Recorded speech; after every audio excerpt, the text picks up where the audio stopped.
तो दोस्तों, आज की यह वीडियो उन सभी उम्मीदवारों के लिए बहुत ही ज़्यादा इम्पोर्टेंट है जो रेलवे ग्रुप डी भर्ती 2026 के फॉर्म का बेसब्री से इंतजार कर रहे हैं। तो दोस्तों, मैं आपको बता दूं कि कल आरआरबी आयोग की तरफ से एक नया नोटिस जारी किया गया है, जिसमें साफ साफ बताया गया है कि जो रेलवे ग्रुप डी के फॉर्म पहले 21 जनवरी 2026 से भरे जाने थे, अब वही फॉर्म 31 जनवरी 2026 से भरे जाएंगे। तो दोस्तों, आज की इस वीडियो में मैं आपको बताऊंगा तो ग्रुप डी की एलिजिबिलिटी क्या है, उसकी एज लिमिट क्या है, सिलेबस और एग्जाम पैटर्न क्या है, नेगेटिव मार्किंग है या नहीं, फिजिकल टेस्ट कैसा होगा और ग्रुप डी में काम क्या होता है। तो चलिए दोस्तों, बिना समय बर्बाद करते हुए वीडियो की तरफ आगे बढ़ते हैं। दोस्तों, रेलवे ग्रुप डी 2026 में टोटल वैकेंसी लगभग 22,000 पद पर रखी गई हैं और इसके फॉर्म 31 जनवरी 2026 से शुरू होंगे और उसकी लास्ट डेट होगी 2 मार्च 2026। यानी ग्रुप डी के फॉर्म 31 जनवरी से 2 मार्च तक भरे जाएंगे। दोस्तों, इस फॉर्म को भरने के लिए आपका 10th पास होना बहुत जरूरी है, या फिर 10th के साथ आईटीआई भी है तो भी आप इस फॉर्म को भर सकते हैं। यानी अगर आपने 10वीं या 10वीं के साथ आईटीआई कर रखी है तो आप रेलवे ग्रुप डी 2026 के लिए एलिजिबल हैं। तो अब इसका सिलेक्शन प्रोसेस क्या रहेगा? तो दोस्तों, ग्रुप डी में सिलेक्शन 4 चरणों में होता है। सबसे पहला होता है सीबीटी, कंप्यूटर बेस्ड टेस्ट। यह एक ऑनलाइन एग्जाम है, कंप्यूटर पर बैठकर ऑनलाइन देना होता है। दूसरा होता है physical efficiency test. CBT qualify करने के बाद एक फिजिकल टेस्ट होता है, जिसके बारे में मैं आगे समझाऊंगा। और तीसरा होता है डॉक्यूमेंट वेरिफिकेशन और चौथा होता है मेडिकल टेस्ट। इन सभी स्टेजेस को क्लियर करके बाद में फाइनल सिलेक्शन होता है। अब बात करते हैं एज लिमिट की। तो जो छात्र जनरल कैटेगरी से आते हैं उनके लिए एज एलिजिबिलिटी है 18 से 33 वर्ष।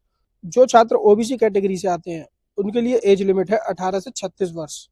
और जो छात्र एससी या एसटी कैटेगरी से आते हैं उनके लिए एज लिमिट है 18 से 38 वर्ष। अब बात कर लेते हैं एग्जाम पैटर्न और सिलेबस कैसा रहेगा। तो दोस्तों, जैसा कि मैंने बताया, इसमें सिर्फ एक ही एग्जाम होता है सीबीटी, जिसमें जनरल साइंस के 25 क्वेश्चन आते हैं, मैथमेटिक्स के 25 क्वेश्चन आते हैं, जनरल इंटेलिजेंस एंड रीजनिंग के 30 क्वेश्चन आते हैं और general awareness and current affairs के 20 क्वेश्चन आते हैं।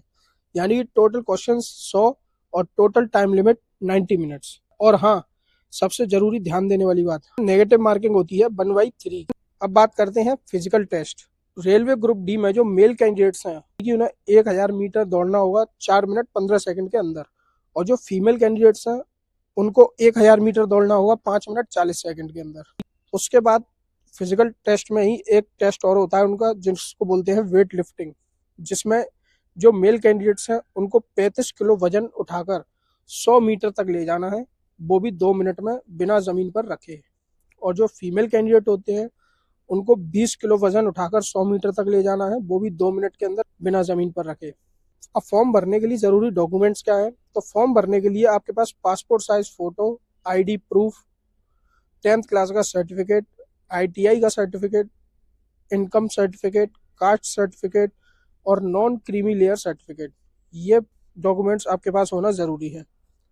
अब ग्रुप डी में काम क्या होता है? तो दोस्तों, ग्रुप डी में आप इंजीनियर के हेल्पर के तौर पर काम करते हो।